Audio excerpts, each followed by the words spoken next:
ಅಮಿತ್ ಶಾ ಅವರಿಗೆ, JP ನಡ್ಡಾ ಅವರಿಗೆ, ವಿಜಯೇಂದ್ರ ಯಡಿಯೂರಪ್ಪನವರಿಗೆ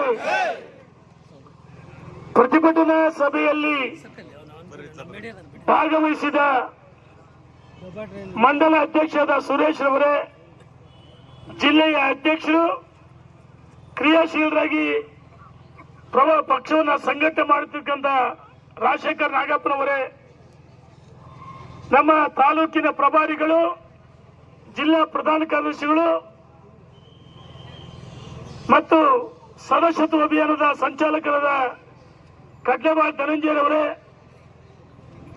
ಮತ್ತೊಬ್ಬ ಜಿಲ್ಲೆಯ ಪ್ರಧಾನ ಕಾರ್ಯದರ್ಶಿಯಾದ ಅನಿಲ್ ಕುಮಾರ್ ನಾಯಕ್ ಅವರೇ, ರಾಜ್ಯ OBC ಉಪಾಧ್ಯಕ್ಷರಾದ ಕುಬೇಂದ್ರಪ್ಪನವರೇ, ಜಿಲ್ಲೆಯ ಕಾರ್ಯದರ್ಶಿಯಾದ ಅರ್ಕೇರಿ ನಾರಾಜರವರೇ, ಉಪಾಧ್ಯಕ್ಷರಾದ ನೆಲವನ್ನಿ ಮಂಜುನಾಥ್ರವರೇ, ಪ್ರಧಾನ ಕಾರ್ಯದರ್ಶಿಯಾದ CR ಶಿವಾನಂದರವರೇ, ಭಾಗವಹಿಸಿದ ಎಲ್ಲ ಭಾರತೀಯ ಜನತಾ ಪಾರ್ಟಿಯ ಗೌರವದ ಮುಖಂಡರುಗಳೇ, ಪದಾಧಿಕಾರಿಗಳೇ, ಕಾರ್ಯಕರ್ತ ಬಂಧುಗಳೇ, ಬಹಳಷ್ಟು ಜನ ನಮ್ಮ ಮುಖಂಡರುಗಳು ಮಾತಾಡಬೇಕಾಗಿತ್ತು.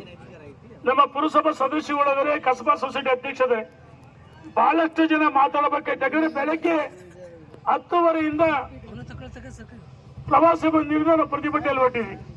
ಬಹಳ ಜನ ಅಲ್ಲಿ ಸಹಸ್ರಾರು ಸಂಖ್ಯೆಯಲ್ಲಿ ಸೇರಿದ್ವಿ. ಸುಮಾರು 1,500-2,000 ಜನ ಇದ್ರು.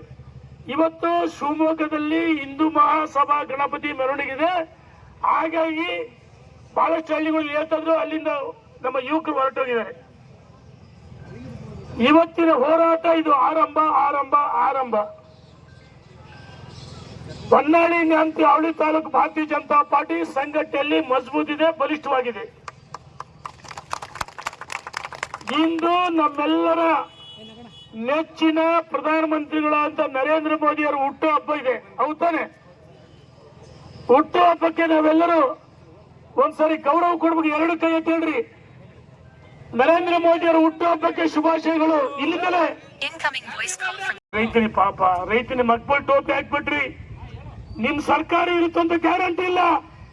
ಮಂತ್ರಿಗಳು, ಸಚಿವರು, ಶಾಸಕರು ನಾಯಿ ನರಿಗಳಂತೆ ಹೊಡೆದಾಡ್ತಿದ್ದಾರೆ. ನಾನ್ ಮುಖ್ಯಮಂತ್ರಿ ಅಂತ ಹೇಳಿ ಡೆಲ್ಲಿಗೆ ಹೋಗ್ತಾರೆ, ಟವಲ್ ಹಾಕೊಂಡ್ಕೊಳ್ತಾರೆ. ನಿಮ್ ಸರ್ಕಾರ ಉಳಿಯೋದೇ ಕಷ್ಟ. ಸಿದ್ದರಾಮಯ್ಯನವರೇ, ತಕ್ಷಣ ನೀವು ಜನಪರ, ಹಿಂದುಳಿದ ಪರ, ರೈತರ ಪರ ಇದ್ರೆ ಹಾಲಿನ ಪ್ರೋತ್ಸಾಹ ದರವನ್ನ ಬಿಡುಗಡೆ ಮಾಡಬೇಕು. ರೈತರ ಕೃಷಿ ಪಂಪ್ ಸೆಟ್ಗಳು ಯಾವುದೇ ಕಾರಣಕ್ಕೂ ಏನು ಮೀಟ್ ಅಳವಡಿಸಕ್ಕೆ ಇವತ್ತೆಲ್ಲ ನಾಳೆ ಅಳವಡಿಸ್ತಾರೆ, ಅದನ್ನ ಅಳವಡಿಸಬಾರ್ದು. ಆಧಾರ್ ಕಾರ್ಡ್ ಜೋಡಣೆ ಮಾಡಬಾರ್ದು. ಅತಿವೃಷ್ಟಿಯಲ್ಲಿ ಅದಕ್ಕೆ ಬಡವರ ಪರ ಹೋರಾಟ, ರೈತರ ಪರ ಹೋರಾಟ. ಹಾಲಿಗೆ ಪ್ರೋತ್ಸಾಹನ ಕೊಡಬೇಕು. ರೈತರ ಹಾಲಿನ ದರವನ್ನು ಜಾಸ್ತಿ ಮಾಡಬೇಕು. ಅತಿವೃಷ್ಟಿ ಆದಾಗ ಭಾರತೀಯ ಜನತಾ ಪಾರ್ಟಿ ರಾಜ್ಯದಲ್ಲಿ ಯಡಿಯೂರಪ್ಪ, ಬೊಮ್ಮಾಯಿ 5 ಲಕ್ಷ ಮನೆ ಕೊಟ್ರು, 3 ಲಕ್ಷ ಕೊಟ್ರು. ಬೆಳೆ ಪರಿಹಾರ ತಕ್ಷಣ ಕೊಟ್ವಿ. ನಾವು ನಮ್ಮ ಹೊನ್ನಾಳಿ ನ್ಯಾಮತಿ ಅವಳಿ ತಾಲೂಕಲ್ಲಿ ಗಾಡಿ 2,500 ಹೇಳ್ತೀನಿ, ಒಂದೊಂದು ಹೇಳ್ತೀನಿ, 2,500 ಮನೆಗಳನ್ನ ಫಸ್ಟ್ ರೈತರು ಎಲ್ಲ ಹೇಳಿ ಬಡವ್ರು, ಆಮೇಲೆ ಪೆಟ್ರೋಲ್ ಡೀಸೆಲ್ ಬರ್ತೀನಿ. 1 ಲಕ್ಷ 3 ಲಕ್ಷ ಕೊಟ್ವಿ. ಅವರು ರೇಣುಕಾಚಾರ್ಯ ದುಡ್ಡು ಹೊಡೆದ್ಬಿಟ್ರು, ಮನೆ ಕೆಡಿಸ್ಬಿಟ್ರು ಅಂತ ಹೇಳಿ ನನ್ನ ಮೇಲೆ ಆರೋಪ ಮಾಡಿದ್ರು. ಯಾವುದೇ ಹಣವನ್ನ ಹೊಡೆದಿಲ್ಲ, ಲೂಟಿ ಹೊಡೆದಿಲ್ಲ. ಗ್ರಾಮ ಪಂಚಾಯತಿ ಅಧ್ಯಕ್ಷತೆ ತಲೆಯಲ್ಲಿ ರಮೇಶ್ ಆಗಿದ್ರೆ, ಹೌದನಪ್ಪ? ಎಲ್ಲ ಮನೆಗಳು ಕೊಟ್ಟರು ತಾನೆ. ರಮೇಶ್ ಕಾಂಗ್ರೆಸ್ ಆಗಿದ್ರೆ ಇವತ್ತು ನಮ್ಮ ಭಾರತೀಯ ಜನತಾ ಪಾರ್ಟಿ ಬಹಳಷ್ಟು ಜನ ಮುಖಂಡರು ಅವ್ರಿರ್ಬೋದು ಬಂದು ಇವತ್ತು ನಮ್ಮ ಜೊತೆ ಗಟ್ಟಿಯಾಗಿ ನಿಂತಿದ್ದಾರೆ. ನಮ್ಮ ಬಿರ್ಗಡೆ ಬಸವಣ್ಣ ಇದ್ದಿಲ್ಲಿ ಅದರಿಗೆ ಬಹಳಷ್ಟು ಜನ, ಹೌದನ ಆಲೋಚನ? ಬಹಳ 2 ವರ್ಷ ಹಿಂದೆ 4,500 ಮನೆ ಅತಿವೃಷ್ಟಿಯಲ್ಲಿ ಕೊಟ್ರೆ ಗ್ರಾಮ ಪಂಚಾಯತಿಗೆ 2,000 ವಿಶೇಷ ಮನೆಗಳು ಕೊಟ್ಟಿದ್ವಿ. ನಾವು ವಿಶೇಷ ಮನೆಗಳು ಕೊಟ್ಟಿದ್ವಿ. ಮನೆಗಳು ಬಿಡುಗಡೆ ಮಾಡಿ, ಮನೆಗಳು ಕೊಟ್ಟಿಲ್ಲ. ಗ್ರಾಮ ಪಂಚಾಯತಿಗೆ ಅನುದಾನ ಬಿಡುಗಡೆ ಮಾಡಿಲ್ಲ. ಡೆಂಗ್ಯೂ ಜ್ವರ ಬರ್ತದೆ. ಪಂಚಾಯತಿಯರಿಗೆ ಏನಂತ ರಮೇಶ್ ನಿಮಗೆ? ಸ್ವಚ್ಛ ಮಾಡ್ರಿ. ನೀವು ಲೂಟಿ ಹೊಡೆದದ್ದು ಅಲ್ಲ, ನೀನು ಗ್ರಾಮ ಪಂಚಾಯತಿ ಮಾಜಿ ಅಧ್ಯಕ್ಷ. ಲೂಟಿ ಹೊಡೆದು ದೋಕ್ರಿ ಹನುಮಂತಣ್ಣ, ನೀವು ಪಂಚಾಯತಿಯರೇ? ಎಲ್ಲ ಪಂಚಾಯತಿಯರಿದ್ರಿ. ಹೂಲೇ ಗದ್ಯ ಎಲ್ಲ ಹಳ್ಳಿಗಳಿಗೆ ಹೇಳ್ತಾರೆ, ಕರ್ಕೊಂಬಲ್ಲಿ ಅವನು ಗ್ರಾಮ ಪಂಚಾಯತ್ ದುಡ್ಡು ಕ್ಲೀನ್ ಮಾಡಿಲ್ಲ ಚರಂಡಿ. ಪಾಪ ನಿಮ್ಮ ದುಡ್ಡು ಕೊಟ್ರೆ ತಾನೇ ಸ್ವಚ್ಛ ಮಾಡಿ. ನೀವು ಅವರು ಲೂಟಿ ಹೊಡ್ಕೊಂಡು ಕರೆ ನೀವು ಸ್ವಚ್ಛ ಮಾಡ್ರಿ ಅಷ್ಟೇ ಅವ್ರು ಹೇಳುದು. ಅದೇ ಗ್ರಾಮ ಪಂಚಾಯತಿ ಮನೆಗಳು ಕೊಟ್ಟಲ್ಲ, ಅದನ್ನ ಬಿಡುಗಡೆ ಮಾಡಿಲ್ಲ. ಅತಿವೃಷ್ಟಿಯಲ್ಲಿ 4,500 ಮನೆಗಳು ಕೊಟ್ಟಿದ್ವಿ. ಅದಕ್ಕೆ ಇನ್ನೂ ಸರಿಯಾಗಿ ಹಣ ಬಿಡುಗಡೆ ಮಾಡ್ತಲ್ಲ. ಯಾರ್ಯಾರು ಬರ್ತಾರೆ ಅವರ ಆ ದಾಖಲೆಗಳನ್ನ ತೆಗೆದುಕೊಂಡು MD ರಾಜೀವ್ ಗಾಂಧಿ ನಿಗಮದ MD ಸುಶೀಲಮ್ಮ ನಾನು ಫೋನ್ ಮಾಡಿ ಹಣವನ್ನ ನಾವು ಬಿಡುಗಡೆ ಮಾಡಿಸ್ತಾ ಇದೀವಿ ಬಾಕಿ ಇರೋ ಹಣವನ್ನ. ಇದು ಈ ಸರ್ಕಾರದ ಧೋರಣೆ ಬಂಧುಗಳೇ. ಇದ್ರ ಜೊತೆಗೆ ಪೆಟ್ರೋಲ್ ಡೀಸೆಲ್ ಕೇಂದ್ರ ಸರ್ಕಾರ ಮಾಡಿದಕ್ಕಿಂತ ಎಷ್ಟು ಬಗ್ಗೆ ಜಾಸ್ತಿ ಮಾಡೋದು ಅಧ್ಯಕ್ಷ? ಆಮೇಲೆ ಪ್ರೋತ್ಸಾಹನ ಕೊಡ್ತಿದ್ರು ಡೀಸೆಲ್ಗೆ ಬೊಮ್ಮಾಯಿವರು, ಅದನ್ನು ನಿಲ್ಲಿಸಿರು.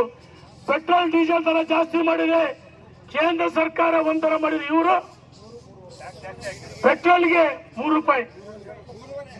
ತಾಲೂಕು ಅಧ್ಯಕ್ಷರು ಮತ್ತು ನಾಯಕರಾದ ರೇಣುಕಾಚಾರ್ಯ ಅವರ ನೇತೃತ್ವದಲ್ಲಿ ಈ ಒಂದು ಮನವಿಯನ್ನ ತಹಸೀಲ್ದಾರ್ ಮುಖಾಂತರ ಕಳಿಸ್ತಾ ಇದ್ದೀವಿ. ಯಾರ ಕೈ ಇಟ್ಕೊಬಿಟ್ರೆ ಹಂಗೆ ಅಣ್ಣ ಈ ಕಡೆ ಅಣ್ಣ, ಸ್ವಲ್ಪ ಈ ಕಡೆ ತೋರಿಸಿ.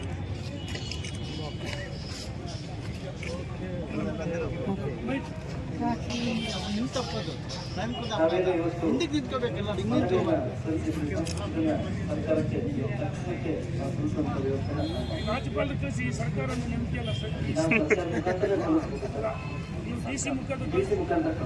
ರಾಜ್ಯಪಾಲರು ಬಿಜೆಪಿ ಕಾರ್ಯಕ್ರಮಕ್ಕೆ